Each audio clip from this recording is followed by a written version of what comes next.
در جستجوی حقیقت، روزنه به سوی آرامش روانی و امنیت ملی.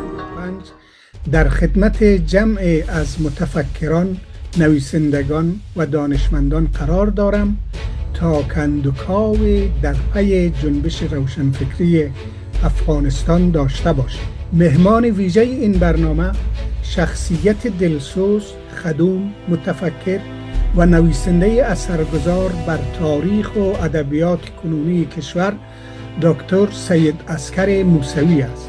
کشورهای مثل ایران، کشورهای مثل ترکیه یا کشورهای دیگی که کم و بیش هم سرنوشت ما بودن، ما یک سند مکتوب نداریم. مثلا ما سند مکتوبی در رابطه با ایران داریم که در اصفهان جمال الدین اصفهانی از زیر هواخوای خود یک پرچم ایران میکشه. در زمان قاجاره مظفرالدین‌شاه یک پرچم یکی قرآن میمونه، کلگی دست خدا میمونن و سوگن یاد میکنن و پرچم ایران و فلان. این تاریخ مشروط در اون زمان مثلا شروع میشد. از فاصله بین 1904 تا 1906 شرط برخواستای در حلقه حبیبیه شروع میشد. به این مفهوم که ما دو نوآوری هایی که محمود بیگ طرزی از سوریه که او زمان جز قلمرو امپراتور عثمانی هست، از خلافت عثمانی، از اونجا میاد و با خودش ایده های فراوان رو میره، از جمله و ایده ناسیونالیسم رو، ایده دولت ملت سازی به روایت ناسیونالیستی قضیه رو او میره. کتاب متعهد به بی‌طرفی رسانه‌ای، همگام با نویسنده ها و همسو با حقیقت. عرض سلام و خوش آمدید به دانشمندان گرامی و بیننده های محترم رادیو کتاب. تاریخ روشنفکری در افغانستان از اواخر قرن 19 با اصلاحات امیر شیرعلی خان آغاز می شود و در قرن 20 با انتشار نشریه سراج الاخبار آهسته آهسته موجب ظهور گروه ها و جنبش های سیاسی و اجتماعی می شود که به دنبال اصلاحات بودند. شخصیت های چون غلام محمد غبار، سید اسماعیل بلخی و جمع از متفکران و نامآوران دیگر پرورده همین جو فکری بودند. یک نظر این است که سیر روشنفکری در افغانستان از آغاز کار تا کنون پریشان حال بوده و حتی نمیتوان به عنوان یک جریان ثابت آن را شناسایی نمود. نظر دیگر این که اگر جنبش‌های روشنفکری نبود، وضع جامعه افغانستان بدتر از حالا بود. این دو نظر متناقض کدام یکی قرین حقیقت است؟ امروز 19 قوس 1404 10 دسامبر 2025 در خدمت جمع از متفکران، نویسندگان و دانشمندان قرار دارم تا کندوکاو در پی جنبش روشنفکری افغانستان داشته باشیم. مهمان ویژه این برنامه شخصیت دلسوز، خدوم، متفکر و نویسنده اثرگذار بر تاریخ و ادبیات کنونی کشور دکتر سید عسکر موسوی است. دکتر صاحب در خدمت شما هستیم. شما صحبت‌های خود آغاز کنین. بسیار تشکر و خیلی ممنون و سپاس از اینکه وقتی رو برای ما گذاشتین. با همه نیش کنایه هایی که به کامپیوتر و به تلفن ما زدیم، ما از همین نامگذاریم. مجبور هستیم که از همین طریق، چون تاریخ افغانستان یا با مولای لنگ است یا با مولای کور، برحال ما هم کور پیش میریم. ما شما را صدایتان نمیشنیم ولی نمیبینیم. به همه دوستان مخصوص به اکرجان قندم جناب استاد شهرانی سلام میرسونم. یعنی صدای شما را دیدم، آقای احدی را دیدم، آقای امینی، بله به همه دوستان سلام عرض می‌کنم. من از اینجا شروع میکنم که تاریخ روشنفکری در افغانستان به اندازه که من برق زدیم و کار کردیم، دقیقا ما به صورت مستند سندی مثل کشورهای مثل ایران، کشورهای مثل ترکیه یا کشورهای دیگی که کم و بیش هم سرنوشت ما بودن، ما یک سند مکتوب نداریم. مثلا ما سند مکتوبی در رابطه با ایران داریم که در اصفهان جمال الدین اصفهانی از زیر هوای خود یک پرچم ایران میکشه. در زمان قاجاره مظفرالدین شاه یک پرچم یکی قرآن میمونه، کلگی دست خدا میمونن و سوگندیات میکنن و پرچم ایران و فلان. دی تاریخ مشروطه این زمان مثلا شروع میشه. ما در افغانستان چیزی مکتوب نداریم. یک دلیلش همین است که میگن به خاطر اینکه خطرات جانی فراوان بوده و میترسیدند اینا، هم به صورت شفاهی ما میدونیم که از فاصله بین 1904 تا 1906 شرط برخواستای در حلقه حبیبیه شروع میشه. به این مفهوم که ما دو جریان داریم. یک جریان به نام حلقه حبیبیه است که روشنفکران اون زمان افغانستان در این حلقه گرد آمدن و کسان مثل مولوی سروری واصف قندهاری، عبدالرؤوف، برادرایشان، مرحوم فیض محمد کاتب، اینا همه در این حلقه قبلا بودن. یعنی در زمان امیرالله خان بعد از تأسیس چیز اینا در این مطلع گیر آمدن، در اینجا جمع شدن. این یک حلقه است، معروف هم است به نام حلقه حبیبیه و بسیار هم تاثیرگذار است. معذرت دکتر صاحب، گفتین بعد از تأسیس حلقه چیز؟ حلقه لیسه مبارکه حبیبیه. بسیار. لیسه حبیبیه این حلقه سالها تاثیرگذار ماند، حتی تا زمان شاه محمود خان تا رسما فعال بود. ما چیزی به نام کنفرانس حبیبیه داریم که تداوم همین حلقه حبیبیه یا فعالیت‌های به نام حبیبیه هست. مرکز فعالیت‌ها چیزی به نام مکتب مبارکه حبیبیه است که بعداً میشه لیسه حبیبیه و این یک جریان است. این جریان محلی هست، این جریان بومی هست. روشنفکران همه ملا و مولوی هستند و از عجایب روزگار این است که یکی از نقاط روشنفکرخیز افغانستان قندهار است. افغانستان مناطق روشنفکرخیز تاریخی بسیار طولانی داره. یکیش بدخشان است، یکیش قندهار است، یکیش بلخ است، جورجان است، کابل خب به هر حال پایتخت است. این روشنفکران اول در افغانستان بومی هستند و میخواین که این دیکتاتوری که رنج بردن چی عبدالرحمن خان و چی دیکتاتوری خود حبیبالله خان، میخواین این مهار کنه در چارچوب قانون وارد یک قرارداد اجتماعی شده که اصطلاح مشروطیه به قول استاد عبدالاحمد جاوید که یک مقاله بسیار خوب داره، تحت تاثیر ایران در افغانستان هم این مطالبه آغاز میشه. یک جریان دیگه که در سالهای بعد این در 1980 افشا میشه، 1908 میلادی افشا میشه و مشروطه ها عده زیاد نادمی توپ برنده میشه. او زمانا آدم ها رو میبستند پیش توپ، تجرید میکردن، تیکه تیکه میکردن. همین کاری که بعدا به صورت انتحاری میشه یا شد. ایده زندان انداختن، ایده به دار کشیدن، یکی درم بخشیدن. از جمله کسایی که زندان رفت فیض محمد کاتب بود که بعد آزاد شد، به خاطر که اون تاریخ یا وقایع دربار باید بنویسه، وقایع امارت رو باید بنویسه. یک گروه دیگه هم این جنبش، ما این رو میگم جنبش مشروطی اولی، کاملا سرکوب میشه، یعنی جای شک نیست.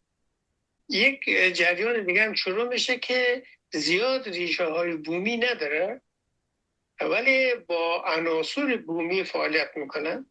این با محمود طرزی که محمود بیگ طرزی که 1903 برمیگرده به افغانستان شروع میشه و با اون نوآوری هایی که محمود بیگ طرزی از سوریه که او زمان جز قلمرو امپراتور عثمانی هست، از خلافت عثمانی، از اونجا میاد و با خودش ایده های فراوان میره، از جمله و ایده ناسیونالیسم را، ایده دولت ملت سازی و روایت ناسیونالیستی قضیه را او میره که در قلب این مسئله اون در یادداشت‌های خودش هم میگه، در نوشته‌های خودش هم میگه، در قلب این مسئله چیز قرار داره، استقلال افغانستان از هند بریتانی. این جریان دومی که از بیرون میه تداوم به گونه تداوم مطالبه عدالت خواهی جنبش مشروطه اول است که در قالب جنبش مشروطه دوم با روی کارآمد امان الله خان و اعلان استقلال افغانستان که میگن استرداد استقلال افغانستان بر شکل این دوره دوم دوره مشروطه خواهی دوم است که مشروطه خواهای یا آزادی خواهای قومی یا محلی جمع آزادی خواه یا مشروطه خواهان درباری یا سلطنتی یا کسانی که مثل محمود طرزی ایده‌هایی که از بیرون آمده بود اینا با هم یک به موافقت میرسن، ولی آگاهانه یا غیر آگاهانه. دوره 10 ساله امان الله رو میگیم مشروطه دوم. مشروطه سوم مشروطه است که سال 1948 بعد از تأسیس سازمان ملل و عضویت افغانستان در اون شروع میشه، 1348 تا 1352 احتمالاً. در این دوره 1348 تا 1352 که در همه اسناد و مدارک داریم به نام مشروطه دوم ما ذکر میکنیم. یک روایت دیگه هم هست که ما مشروطه چهارم هم داریم، دهه قانون اساسی دموکراسی، دهه دموکراسی، یک نام هم داره به نام مشروطه چهارم، چون در این دوره یه چیزی به نام شاهی مشروطه به در بهترین شکلش استقرار پیدا میکنه در افغانستان. شاه رسما مسئولیت نداره و نظام پارلمانی هست و پارلمان هم در رأس صدر اعظم است و صدر اعظم هم زیر فشارهای یا خواستها یا تظاهرات یا به هر حال نمایندای مجلس، نمایندای مردم در شورای ملی پشت سر همدیگه رای اعتماد میگیره، سلب رای اعتماد میشه، میره 5 سال ما آزمایش کردیم. این میشه بگیم که چیزی به نام تاریخچه روشنفکری افغانستان از 1904 یا از سرکوب بگیریم از 1908 تا امروز، این ما میتونیم بگیم که تاریخچه روشنفکری افغانستان. حالا روشنفکران افغانستان از نظر خواسته ها و از نظر اندیشه ها گوناگون بودن. ایده زیادی که تا سالهای 1940 ادامه یافت، عدالت خواهی اون محور و ستون و فقرات این جریان بود. ایده هم یک نگاه تجددگرای بسیار شدید داشتن. تجددگرا هم به صورت چپ مارکسیستیش ما داشتیم، هم به صورت غیر مارکسیستی داشتیم، به صورت اروپایی قضیه داشتیم. ایده هم در این جریان نگاه اسلامی به قضیه داشتن. یعنی اندک شما میبینیم که نگاه های امتی هست، نگاه های نیازی به بازنگری از اسلام و از اندیشه های اسلامی است که خیلی هم اینا را هر کس صورت نقالی به سید جمال الدین معروف یا مشهور اینا گریم میزنن که ما باید برگردیم به اندیشه های اسلامی و فلان و فلان. جامعه اسلامی اونطوری داشته باشیم. بهترین تولد این جنبش مشروطه سوم است. در جنبش مشروطه سوم ما این میبینیم. اینم باید عرض کنم که از 1904 تا یا 908 به خاطر که ظهور و نزول و زول جنبش مشروطه اول در همین فاصله انجام میشه تا سالهای 1948 52 ما دو جریان در کنار هم داریم. یک جریان اصلاح طلب است، جریان غالب جریان اصلاح طلب است، مشروطه خواهی جریان اصلاح طلب است. یک جریان هم داریم که بسیار در حاشیه این موازی با این هست، جریانی است که به اصلاح طلب و به ریفورمیسم بسیار اعتقاد نداره، انقلابی است، میخواد انقلاب کنه به شکل‌های مختلف. تیراندازی عبدالرحمن لودین و فلان اینا رو داریم، تک تیراندازی داریم، ولی بهترین نمونه این، بهترین نماینده این همین آقای علامه بلخی است که با یارانش دست به اون کودتای ناکام میزنن و اون سرنوشت دچار همه اینا میشه. چون بلخی بسیار و روشنی اصلاح طلبی رو رد میکنه و جالب است که این روی بلخی متاسفانه کار نشده، روی افغانستان کار نشده، روی پدیده‌های روشنفکری بسیار برجسته افغانستان کار نشده متاسفانه. بلخی بسیار بسیار گپ گذاشته بر ما، بسیار پیام بر ما گذاشته. بسیار جالب است که طرح جمهوری که بلخی میده بسیار روشن‌تر از همه است و این به عنوان جانشین یا آلترناتیو در برابر نظام سلطنت است و این شما اینا رو قبول نداره. در تمام اشعارش ما امروزا نزدیک هستیم به شب یلدا، شعر بلند شب دجور بلخی که ما سالهای 48 قم چاپ کردیم، یک روایت بسیار جالب روشنفکری افغانستان از درون زندان دیوزنگ است و در اون بسیار روشن میگه که مردان آزادخواه و فلان اینا در زندان هستن، حال هوایشان چی است و ما چی میخوایم و استبداد را میگه، بسیار روشنی میگه. و بعد جمهوریت را که یک شعر داره به نام نور جمهوریت مقصود شرق و همسال اینا.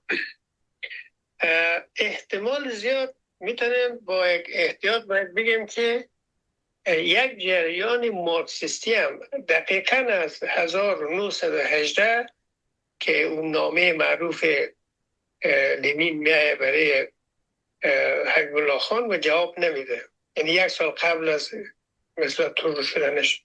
از 1819 ما نمونه های از اندیشه های یا جمعیت های یا حلقه های کمونیستی رو داریم. حالا کمونیسم به چه شکلی بوده؟ اون زمان ها میگفتن بلشویک، کمونیست هنوز موت نشده. ما حتی رئیس جمهور داریم، دوره مرکزی داریم، بعداً کمیته های هرات و قندهار و کابل و بلخ و اینا رو داریم. عبدالرحمن رودین جز ایناست، سرور جویا در هرات مسئول کمیته بعداً مثل کمونیستان. این جریان هم ما داریم در رده جریان اصلاح طلب نیست. خلاصه بیاییم در دوره مشروطه سوم بسیار روشن است، مثل اینکه در دوره مشروطه سوم بعد از برچیده شدن بساط روشنفکران افغانستان، یعنی اون زمان ما چند جمعیت بسیار مهم داریم تاثیرگذار روی جامعه همون زمان افغانستان، جمعیت ویسل بیان یا جوانان بیدار است که دو بخش داره، در درون خود دو شعبه داره. ایده از اینا بسیار قوم محور هستند، فاشیست هستند و پشتونیست هستند. ایده از اینا ارتقا و تقویت و تشویق زبان پشتون اینا رو دارن، ولی به عنوان یک محور، به عنوان یک ایدئولوژی غالب اینطوری قبول ندارن. بعد هم اینا جدا میشن، مثل خانواده مجروح از اینا جدا میشن و اینا گلپاچای الفت و پیوکینا.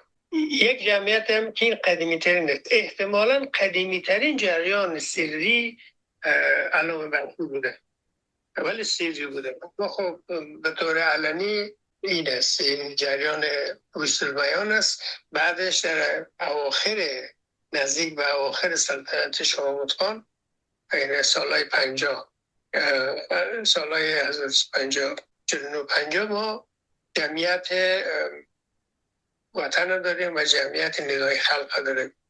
ندای خلق چون بسیار تند و احساساتی است، شادروان دکتر محمودی رهبریش داره و بسیار تند است، به زودی برچیده میشه، ولی وطن یک کمی کار میکنه، چند شماره بیشتر کار میکنه. اما مثل که با برچیده شدن بساط روشنفکری و فعالیت‌های سیاسی و مشروطه‌های در افغانستان و دوره خفقان 10 ساله صدارت داود خان، اندیشه اصلاح طلبی هم در افغانستان باشه میره. به همین خاطر در دوره دهه دموکراسی یا دوره قانون دهه قانون اساسی دموکراسی دوم، وقتی که فضای کمی باز میشه، یک دفعی جریان‌های بسیار داغ و تند انقلابی ظهور میکنه. چی در قالب جریان‌های کمونیستی مثل اونایی که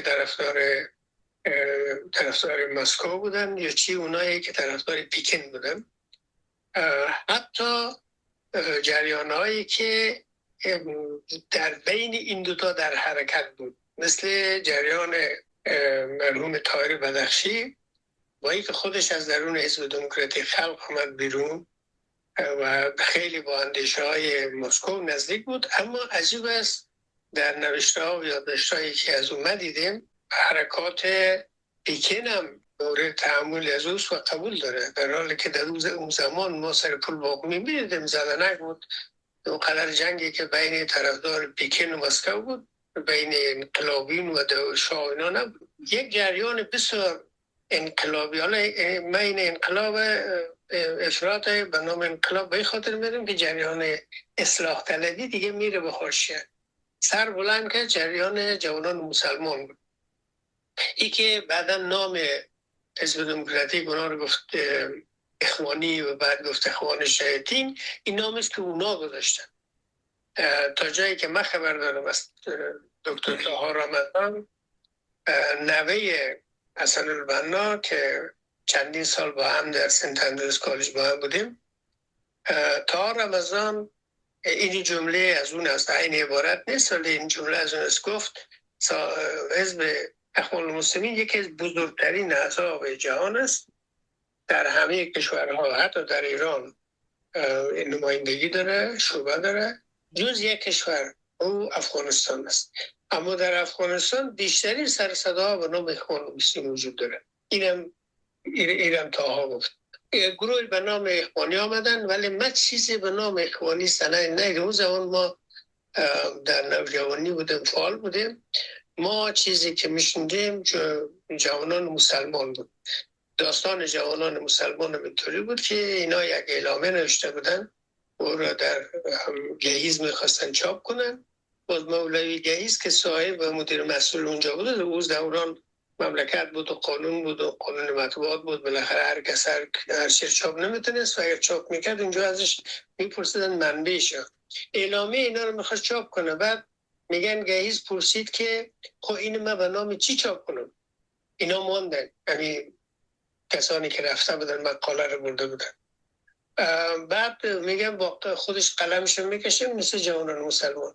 بعد شد جنبش جوانان مسلمان، جنبش هم بهش اضافه شد جنبش جوانان مسلمان. ما چیزی به نام نهضت اسلامی اینا در این سالهای دهه 40 ما نداریم. اگه در سالهای جمهوری اول زمان داود خان، کوتاه داود خان به بعد داشته باشه، اونم اواخرش احتمالش هست. اما من تنها جزیره که دیدم اون زمان و از آقای ربانی میگرفتم، محاذ مشترک اسلامی بود، نه نهضت اسلامی بود، نه به اونان عبارت اگر بوده در داخل از اون مسئله عادی است، اما به اونان جریان ما نهضت اسلامی نداشت. این جنبش جوانان مسلمان که مرکز بیشتر لیلی دانشگاه کابل بود و بعد بچهای پلیتکنیک هم بود، رای مشخصش بسیار معروف بود، رحمان بود، عمر بود، ستیار، سیدی ستیار بود،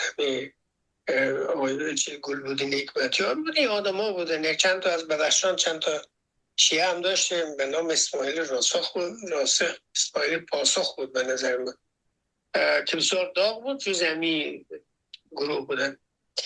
در کنار این یک جریان بسیار مخفی، درست مثل به تداوم جریان آقای بلخی، بسیار مخفی در کابل فعالیت شروع کرد به نام پی الف الف. پی الف الف مخفف پاسداران اسلامی افغانستان بود. یعنی 12 سال بعد در تهران کلمه پاسداران را اینا استفاده کردن. 12 سال پیش بچهای ما در کابل مستقلا خودشون این نامو گذاشتن. این جریان پاسداران پی الف الف، پاسداران اسلامی که در سال 1348 بعد من عضویتش داشتم، در زمان داود خان رشد میکنه، متشکلتر میشه سازمان مجاهدین ملی. اون زمان در این دوره هم من عضو بودم. عضویت ما اینطوری بود که ماهانه ما یک پول بدیم. اون زمان غیرت بود و استقلال بود، خودکفایی بود، عدم وابستگی، اینا خیلی جز اصول دین مبارزه سیاسی بود. بنان در این دوره دو تا جریان در اواخر 1340 دو تا جریان شروع میشه. جریان‌های مخفی روشنفکری چپ و اسلامی و جریان‌های علنی انقلابی مارکسیستی و اسلامی. ما جز مخفی هاش بودیم. حالا جریان‌های مخفی دیگه هم شاید بوده، ولی در حدی که اینا مطرح باشن یا تداوم داشته باشن وجود نداشت. این جریان ها ادامه به هر شکلی به یک جای خود به جریان وطنه اصلی جنبش مشروطه‌خواهی افغانستان گره می‌زدن. یعنی ما در جلسات نسل اول یا بزرگا یا پیشوا ما که می نشستیم، اونا خود به اینا گره می‌زدن. میگفتن که مثلا جنبش مشروطه اول کاملا مسلمان بود، ملا بود، مولوی بود. این ملا و مولوی در فرهنگ ما بسیار ارزش داشت، جایگاه بسیار خوب داشت، جایگاه بسیار محترمانه داشت و متاسفانه بعدها اون ارزش خود از دست داد. چنانچه الان خوبی نداره در زبان و ادبیات فیلم، در حالی که در اون زمان ملا و مولوی میتونست کپ باشه، حتی میتونست نگرش های بولشویکی داشته باشه، اما نماز خودم بخونه. حتی در روزی که کنگره نخستین کنگره حزب دموکراتیک خلق در کاتشار دایر میشه، بعضی از ازاداش موقع نماز میرن نماز میخونن. یعنی این نگاهی که بعدها به یک شکل بسیار حاد به وجود آمد، به این اندازه در این اندازه به اون زمانا حس نمیشه. بنابراین جنبش روشنفکری افغانستان با این تاریخچه‌اش میاد تا کجا؟ تا کودتای حزب دموکراتیک خلق. حزب دموکراتیک خلق متاسفانه کاری که کرد تداوم بومی جریان روشنفکری افغانستان ده از بین برد. برای اینکه کاملا ایره برد، از بومیگریش ایره برد، تبدیل کرد به یک واردات، که کالای وارداتی از خارج که هیچ چیزش به هیچ چیز ما نمیخورد. و داستانهایی که بعدا اتفاق افتاد معلوم شد که از طرف جامعه زیاد پذیرش نداشت. خب عناصر خارجی هم هست، عناصر سیاسی کشورهای همسایه پاکستان منتظر فرصت بود. اینا درست، اما حتی تا زمان داود خان ما یک نیمه وزنه سیاست خارجی به طرف رو ما دنبال میکردیم و این به نفع ما. از این زمان به بعد یه دوره جدید شروع میشه که شما اشاره کردین، دوره ما میگیم 50 ساله. در این دوره 50 ساله اون چیزی که مطرح نیست متاسفانه یک اندیشه بومی روشنفکری داخل افغانستان است.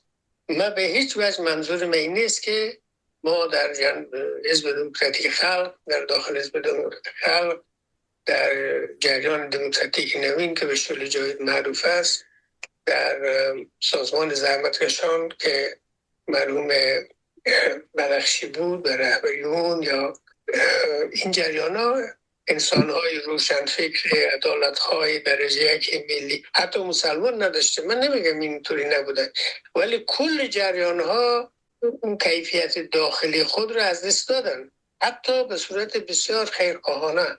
برای که اندیشه هایی را که جریان های چپ در افغانستان گرفته بودن در افغانستان قابل اجرا نبود، قابل انطباق نبود. این به مفهوم نیست که اون اندیشه و اون فکر درست است یا غلط است، ولی یک اندیشه ممکنه در یک کشور، در یک جامعه، برای یک گروه خوب باشه، خیلی خوب باشه، برای یک گروه دیگه بسیار ممکنه خیلی خطرناک باشه.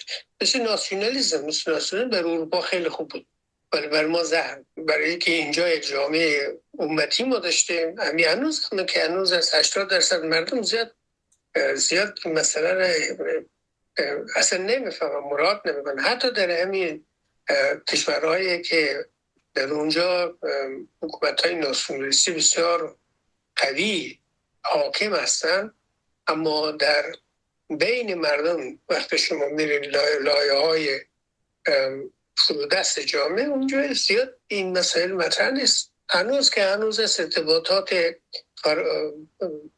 فرامرزی جریان داره، مثلا بین افغانستان ایران، بین افغانستان ترکیه، بین افغانستان ایران و کشورهای همسایه دیگه، بین افغانستان و کشورهای پاکستان، ازبکستان، تاجیکستان و امثال اینا.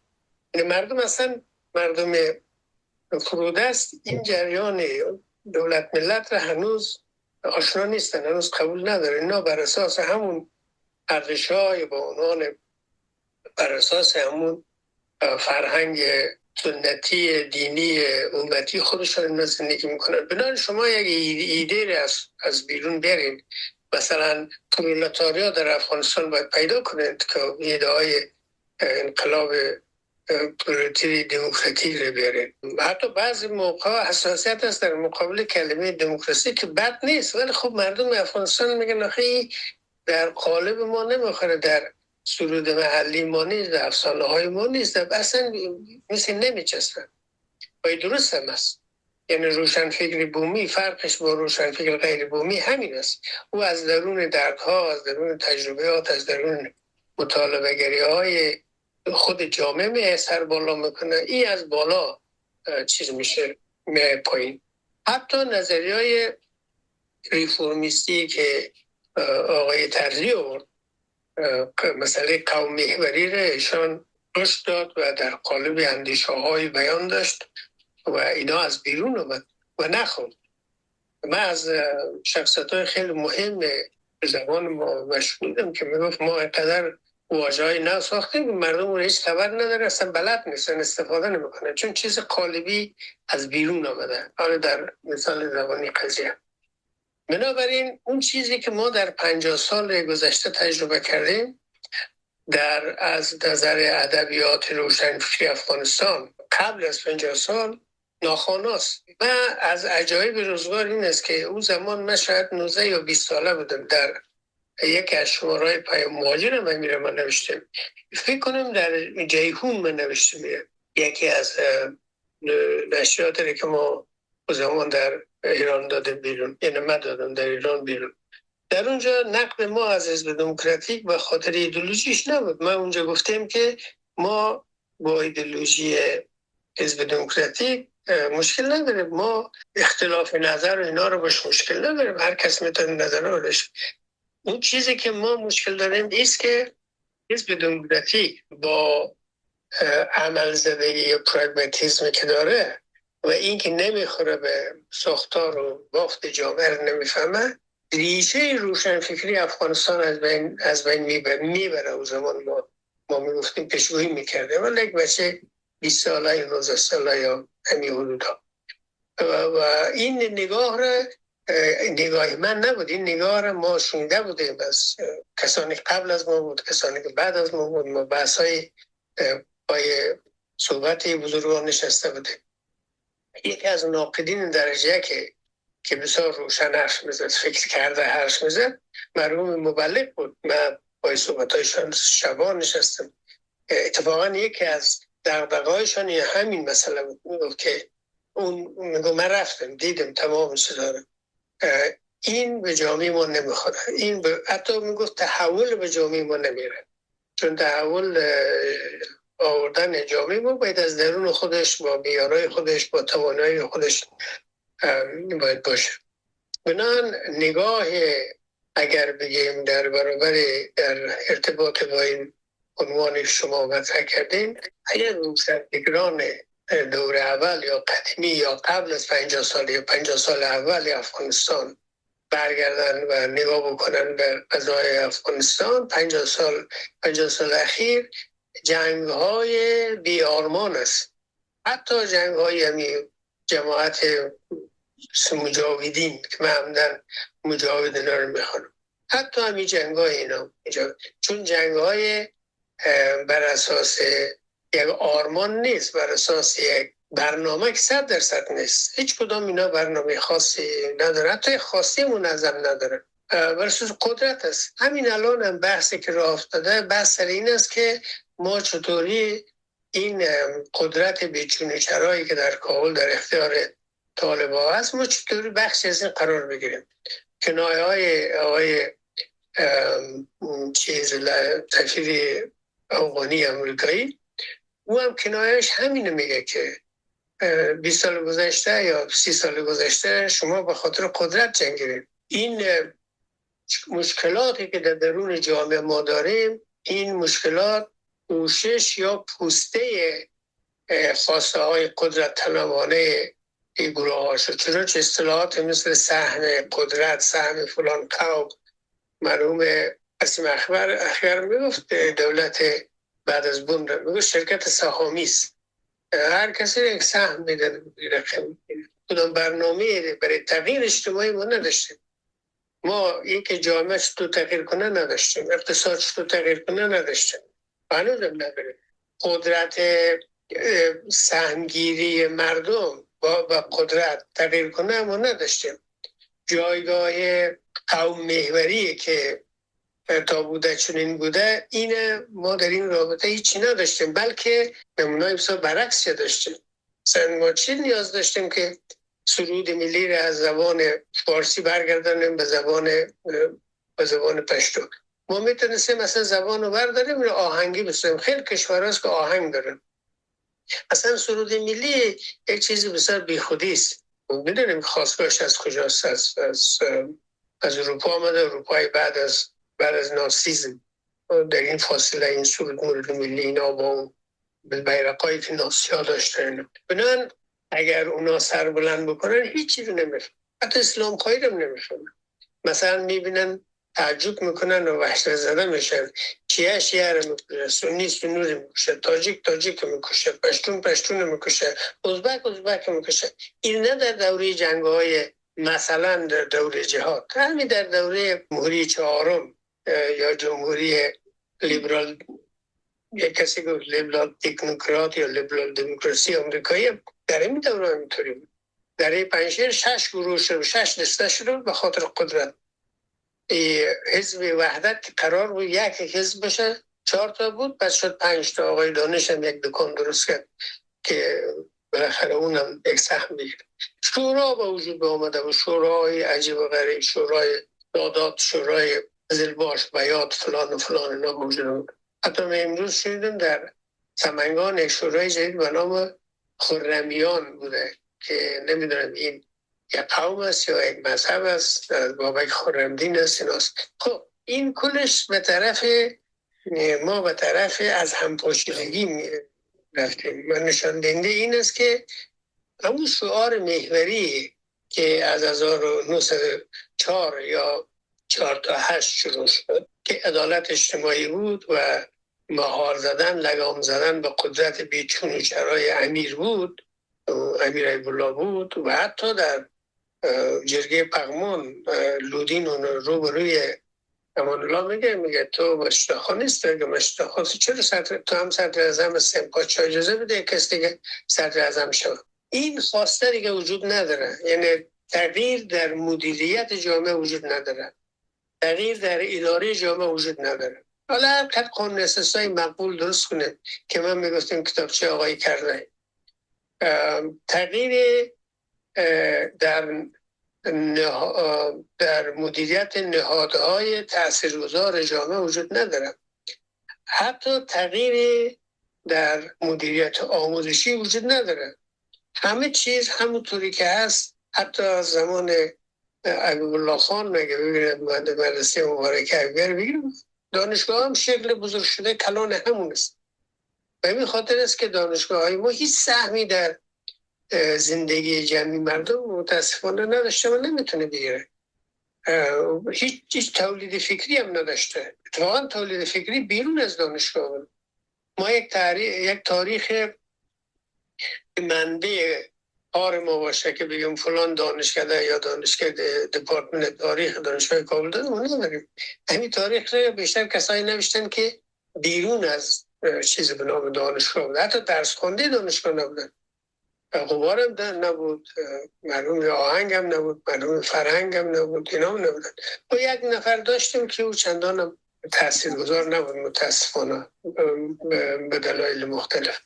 بنابراین این ما 52 تا 50 سال باید در نظر داشته باشیم و در این 2 تا 50 سال ما دو نگاه داریم. جماعتی که تداوم 50 سال اول هست در دوره های بعدی حتی دوره جمهوری دو گروه شدن که این توفه روشنفکری رو بردن برای قدرت، معامله کردن یا معامله شدن یا رفتن در خدمت قدرت گذاشتن. توانایی که روشنفکر داره، روشنفکر تحصیل کرده مخصوصا، حالا چی عنوان دکتر چی به عنوان فلان انجینر سبلا، گروهی به حاشیه رانده شدن برای اینکه اینا نتونستن بفهمن که خب مثلا ما بریم وزیر شاید پادشاه شاید مدیر شاید که چی، که قرار این نبود که ما بریم مثلا مدیر شاید وزیر شاید. قرار این بود بین بزرگان ما گذشتگان ما خواستهشان این بود که جامعه تغییر کنه، فقر از بین بره، سنترالیزم کمی تغییر بکنه یا تغییر بکنه، کلان تغییر بکنه، مدیریت ذهنی یا فرهنگسازی در جامعه تغییر بکنه. ما بارها به عنوان طنز تلخ گفتیم که علمی شورای علمای افغانستان طبعا امروزه عکس مولای لنگ هم پیدا کردیم، ولی اون مولای لنگ با اینمی کسی که الان در شورای علما نشسته شیعه یا سنیست زیاد فرق ندارن به نظر من، چون اینا هیچ کدام چیزی دیگرگونی تغییری در روایت ما در قرائت ما از شهر نداره. اون چیزاست، چی شیعه چی سنیش. حتی در نگاه شناخت از همون مبانی هم اینا بسر ضعیفه، بنان تولید هم نداشته. ما مولای بسیار کاکم متاسفانه تولید کنیم، چون مولا هم دوربر قدرت، همونجور که روشنفکرها در روشنفکرهای نامی، روشنفکرهای به نام، نه روشنفکرهای آرمانی، چون ما روشنفکرهای آرمانی داریم، خواهیم داشت، نسل آینده هم خواهند بود و این جریان و این مبارزه ادامه خواهد یافت، به خاطر که تا زمانی که عدالت اجتماعی یا اون خواسته های انسانی بسیار طبیعی مردم برآورده نشه، جریان هم خواهد بود. اما روشنفکرهای نامی که اکثریت هست. نکته آخری که میخوایم بگم اینه که در 50 سال پیش یا تا 50 سال پیش یا حتی تا 40 سال پیش روشنفکر افغانستان به شکل یک قشر، به شکل یک گروه، یک دسته وجود پیدا میکردن. الان ما به صورت افراد داریم، یک افراد روشنفکر داریم. ما چیزی نشست و جرگه و دم دستگاه روشنفکری ما نداریم که اگه حلقی روشنفکری باشه. الان پرتو نادری مریض است، حالش خوب نیست، کس خبر نداره، برش مهم نیست. چرا مهم نیست؟ برای اینکه روشنفکر است. چرا مهم نیست؟ برای اینکه روشنفکر جماعت به صورت ارگانایز، به صورت یک تشکیلات یا یک جریان سامانی یافته، حالا 10 تا جریان سامانی یافته وجود نداره و افراد هست. افراد نظریه جزیره را داود ارفان داده، در جزیره ها افرادی هر کس بر خودش در تنهایی خودش با خاطر یک سر آرمان‌های انسانی یک سر تلاش بسیار اندک میکنن. بیشتر روشنفکرها خود لیلام کردن، فروختن به خارج یا به داخل یا حاضر هستن. الان در صف هستن که برن اونجا معامله بکنن. بنان نظر بسیار مایوس کننده است اگر روشنفکرای جدید به 50 سال نگاه بکن. بسیار تشکر. یک دنیا تشکر دکتر صاحب بزرگوار. 41 دقیقه صحبت کردین، صحبت‌های قدر شیرین بود، یقینا همه حظ بردم. ما اجازه میخوایم از شما که چند سوالی بسیار کوتاه خودم داشته باشم، بعد از او در قسمت دوم سوال سایر دوستا رو میگیریم. در یک جای فرمایشات شما بود که علی احمد جاوید فلان چیز گفتم، میخوایم یک توضیح بگیرم. این همو پوهان جاوید است دیگه، نه که اولین فرهنگ فارسی افغانی را در تهران نوشته کرد. 6 جلد نیست، عبدالاحمد جاوید، استاد عبدالاحمد جاوید یک فرهنگ یک جلدی بود که قبل از وفاتشان سالهای آخر من استاد بسیار میدیدم، ایشان از سرطان رنج میبردن. از من خواهش کرد که چند تا کتاب وصیت کرد در واقع. چند تا کتاب ناچاپ شد. یکی فرهنگ جاوید است که من این فرهنگ جاوید از به آقای دکتر سروی مولایی فرستادم که ایشان این یک نگاه بکنن، چون کار تمام شده نبود. بدونید در فرهنگ شما به خاطر یک واژه مثال ها از متون قدیم فارسی میاریم، بعضی جاهاش خالی بود. بعد یک مقدار ایشان چاپ کرد، کار کردن و بعد چند ناقص چاپ شد در زمان آقای خاتمی. دو کتاب دیگه هم ایشان که از من خواهش کردن به عنوان وصیت و خوشبختانه این وصیت برآورده شد. یکی درباره کابل است، یکی درباره بامیان هست که دو تایش از طرف کابل چاپ شد، از طرف فکر کنم شهرداری کابل چاپ شد. دکتر عبدالاحمد جاوید. بسیار تشکر سیم. در یک نکته که از علامه بلخی به خاطر مشروطه خواه یاد کردین، ابراهیم گوسوار یادتان رفت صاحب یا او نقشی نداشت؟ من نخواستم بگم که نام اعضای این جرگه ها رو من نیاوردم. من فقط اشاره کردم، بسیار اشاره کنم اگه او تو باشه نامه اینا رو دانه دانه جمع کرده رئیسم. مفصل است نامه کسایی که در می گروهی از اینا هستن، نام های کسانی که در جریان ندای خلق شادروان دکتر محمودی هست، کسانی که در جریان در جمعیت وطن هست. اون زمان کلمه حزب ما نداره، به نام جمعیت هست. حتی همین جمعیت اسلامی هم به تداوم همون فرهنگ آمده، بعدها بود شد. این جمعیت ها حتی جمعیت ویسولمیان ما داریم، حزب ویسولمیان نداریم.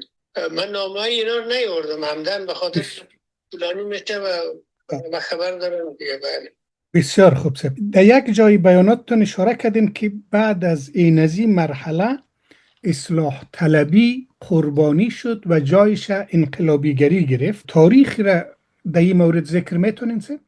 از 1343 یا 1963 فکر کنم، 63 بعد از روی کار آمدن دهه دموکراسی، یعنی صدارت دکتر محمد یوسف خان، اینی دوره دهه دموکراسی که بسیار متاسفانه ما مطالعات نادرست در این دوره داریم. این دوره رسما جدایی از ظهور جنبش‌های انقلابی هست و حاشیه رفتن و شکست جنبش اصلاح طلبی در افغانستان است. دلیلش هم این است که بعد جنگ جهانی دوم یک سری فضاها به وجود آمد. حالا فضاها چقدر افغانستان به وجود آمد اون بحث است. دهه بسیار زیبایی بود. من در یک جایی گفتم این دوره رستخیز سیاسی افغانستان بود، برای که تمام نشست سر جهان تو بیربارک بود. طبعا در افغانستان هم تاثیر داشت جنبش‌های چپ مارکسیستی، چیگوارا، حتی بعضی از چریک‌های افغانی، حتی کلمه چریک می زمان وارد فرهنگ ما شد. چریک‌های افغانی اون کلاهی را که چیگوارا داشت خود کلاه را نداشت، باز خواهی یک کلاه را گرفته بودن، یک ستاره سرخ تکه بوده بودن زده بودن، عکس گرفته بودن شبیه از جنگ‌های چریکی. تأثیرات ایران، خود پاکستان جنبش مارکسیستی بود که این عبدالرشید در جوانی خود سهم شده جنگنده و چریک و چپ کنترل بود.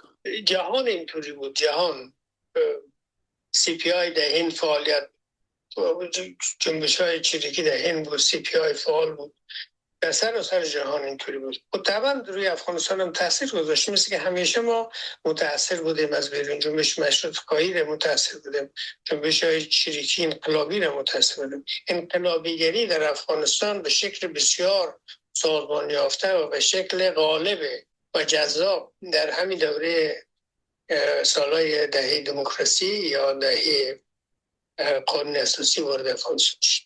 بسیار تشکر دکتر صاحب بزرگوار. رسم مایی است که این قسمت ختم میکنیم، باز در قسمت دوم سوالای دوستا رو میگیریم. بیننده های گرامی تشکر که تا این لحظه با رادیو کتاب بودین.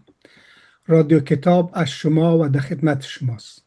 یقین دارم از فرمایشات عالمانه دکتر صاحب موسوی که شخصیت خدوم و اثرگذار در تاریخ معاصر افغانستان و همچنان در ادبیات است حظ فراوان بردین و استفاده میکنین. با لایک، انتقاد، پیشنهاد و سابسکرایب رادیو کتاب تقویه نمایید. رادیو کتاب، نیاز نسل امروز و فردا.